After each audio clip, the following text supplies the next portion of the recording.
Seize the ship. Seize the ship. Deputy CM Pawan Kalyan అధికారులకు ఇచ్చిన ఈ కమాండ్ మైండ్ బ్లోయింగ్. నాయకుడు అంటే, ఒక డిప్యూటీ సీఎం అంటే ఇలానే ఉండాలి. కూటమి ప్రభుత్వం అధికారంలోకి వచ్చిన కొంతమంది అధికారులకు వైసీపీ వాసన అస్సలు పోలేదు. అలాంటి అధికారులకు ముచ్చెమటలు పట్టిస్తూ ఉన్నారు డిప్యూటీ సీఎం. అక్రమార్కులపై పవన్ పంజా విసురుతూ ఉన్నారు. పోర్టుల్లో వేల టన్నుల రేషన్ బియ్యం అక్రమంగా ఎగుమతవుతుందన్న పక్కా సమాచారంతో ఢిల్లీ పర్యటన ముగించుకుని హుటాహుటిన కాకినాడకు చేరుకున్నారు పవన్ కళ్యాణ్. కాకినాడ పోర్టు స్మగ్లింగ్కు అడ్డాగా మారిపోయిందనేది అందరికీ తెలిసిన విషయం. వైసీపీ అధికారంలో ఉండగా అప్పటి ఎమ్మెల్యే ద్వారంపూడి మీద అనేక ఆరోపణలు వచ్చాయి. కాకినాడ పోర్టు నుంచి అక్రమ బియ్యం ఎక్స్పోర్ట్ చేస్తూ ఉన్నారనే ఆరోపణలే కాదు, మాదక ద్రవ్యాల ఇంపోర్ట్ కూడా జరిగింది అనేది జనసేన నాయకుల వాదన. అధికారుల నిర్లక్ష్యంతో రాజకీయ నేతల కనుసన్నల్లో గుట్టు చప్పుడు కాకుండా ఎంత దందా జరుగుతున్నప్పుడు అది దేశ భద్రతకు కూడా తీవ్ర ముప్పును తీసుకొచ్చే ప్రమాదం లేకపోలేదు. ఇప్పుడు బియ్యం ఎగుమతి మాత్రమే జరుగుతుంది, కానీ రేపు పేలుడు పదార్థాలు, మత్తు పదార్థాలు దిగుమతి కావనే గ్యారంటీ ఏంటి అంటూ అధికారుల నిర్లక్ష్యంపై అసహనం వ్యక్తం చేశారు పవన్ కళ్యాణ్. ఉగ్రవాదులకి, టెర్రరిస్టులకి, హెవెన్ నేషనల్ సెక్యూరిటీకి మీరు ఒక exposing as a threat. Kakinada anchorage పోర్టులోని ఎగుమతికి సిద్ధంగా ఉన్న రేషన్ బియ్యాన్ని తనిఖీ చేశారు. ఈ సందర్భంగా అధికారుల తీరుపై తీవ్ర ఆగ్రహం వ్యక్తం చేశారు.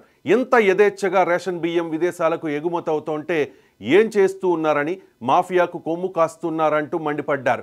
డీప్ వాటర్ పోర్ట్ నుంచి సముద్రం లోపలకు అల్లకల్లోల వాతావరణంలోనే 9 మైళ్లు సాహసంతో కూడిన ప్రయాణం చేశారు పవన్ కళ్యాణ్. అక్కడ నౌక ద్వారా పశ్చిమాఫ్రికా దేశాలకు ఎగుమతి చేయడానికి సిద్ధంగా ఉన్న బియ్యాన్ని తనిఖీ చేశారు. కాకినాడ పోర్టును ఇలాగే వదిలేస్తే పాకిస్తాన్ వంటి శత్రు దేశాల నుంచి కసబ్ వంటి ఉగ్రవాదులు వచ్చే ముప్పు పొంచి ఉంది. ఇలా తీర ప్రాంతాన్ని నిర్లక్ష్యంగా వదిలేస్తే దేశ భద్రతకే పెను ప్రమాదం.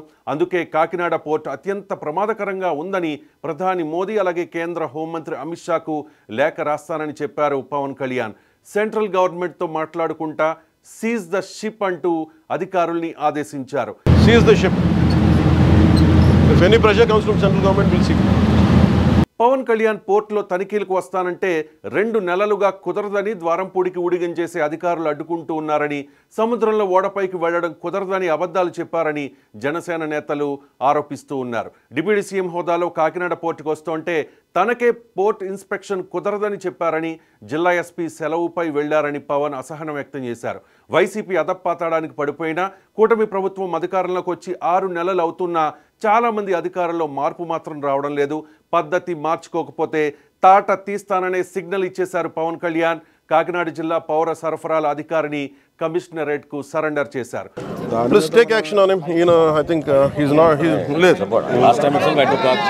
పాలనలో పట్టు పెంచారు పవన్ కళ్యాణ్. డిప్యూటీ సీఎం అంటే డమ్మీ కాదని, అక్రమాలను అరికట్టడంలో తనది వేరే లెవెల్ అని నిరూపించుకున్నారు. జగన్ కేబినెట్లో 5 డిప్యూటీ సీఎంలు ఉన్నా ఎవ్వరికీ పవర్ లేదు, కనీసం వారి పేర్లు కూడా ప్రజలకు తెలియవు. కానీ చంద్రబాబు కేబినెట్లో ఉన్న ఏకైక deputy CM Pawan Kalyan. CM Chandrababu కూడా పవన్కు ఫుల్ పవర్స్ ఇచ్చేశారు. దాంతోపాటు పవన్కు ఢిల్లీ పెద్దల సపోర్ట్ కూడా ఉంది. ఢిల్లీ పర్యటనలో ప్రధాని మోదీ, కేంద్ర మంత్రులతో భేటీలలో పవన్ తన స్ట్రాటజీని స్పష్టంగా చెప్పేశారట. అంతేకాకుండా 2024 ఎన్నికల తర్వాత పవన్ దేశవ్యాప్తంగా ఫేమస్ అయిపోయారు. ప్రధాని మోదీ పవన్ను ఒక తుఫాన్గా అభివర్ణించారు కూడా. 100% స్ట్రైక్ రేట్ సాధించి చరిత్ర సృష్టించిన పవన్ వ్యూహాత్మకంగా అడుగులు వేస్తూ ఉన్నారు. భవిష్యత్తులో దేశ రాజకీయాలను శాసించే స్థాయికి పవన్ ఎదుగుతారని రాజకీయ పండితులు అభిప్రాయపడుతూ ఉన్నారు. అవసరమైతే తాము భాగస్వామ్యంలో ఉన్న కూటమి ప్రభుత్వ విధానాల్ని విమర్శించడానికి ఏమాత్రం వెనకాడమని ఈ మధ్యనే పిఠాపురంలో స్పష్టమైన సంకేతం ఇచ్చేశారు. చంద్రబాబు కేబినెట్లో డిప్యూటీ చీఫ్ మినిస్టర్ కావచ్చు, కానీ తాను పొలిటికల్లీ అటానమస్ అని కూడా క్లియర్గా పవన్ కళ్యాణ్ సిగ్నల్ ఇచ్చేశారు. తప్పు చేస్తే ఏ పక్షమైనా ఉపేక్షించేది లేదని తేల్చి చెప్పేశారు. మొత్తానికి పవన్ కళ్యాణ్ పాలనపై పట్టు బిగిస్తూ ఉన్నారు. అక్రమార్కులపై పంజా విసురుతూ ఉన్నారు. డిప్యూటీ సీఎం అంటే డమ్మీ కాదని చెప్పదలుచుకున్నారు. వ్యూహాత్మకంగా పవన్ అడుగులు వేస్తూ ఉన్నారు. Hats off and all the best Pawan Kalyan గారు.